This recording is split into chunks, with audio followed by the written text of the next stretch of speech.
La Grande Barrière de Corail, en Australie, est le plus grand récif corallien du monde. Visible depuis l'espace, elle s'étend sur près de 350 000 km² et abrite 600 variétés de coraux, 1500 espèces de poissons et 3000 types de mollusques.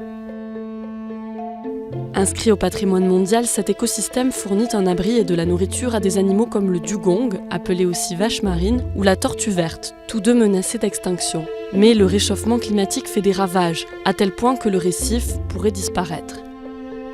Il a traversé en 2016 le pire épisode de blanchissement jamais enregistré, 93% des coraux ayant été affectés.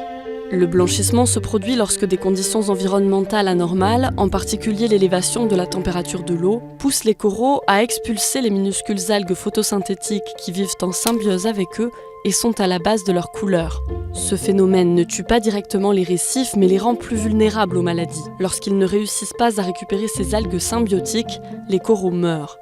Selon des experts, si les émissions de gaz à effet de serre continuent d'augmenter, le blanchissement deviendra la nouvelle norme et se produira tous les 2 ans dans les années 2030. Après un blanchissement massif, il faut environ 15 ans au récif pour se régénérer. Des pans entiers de la barrière de corail pourraient disparaître d'ici une vingtaine d'années.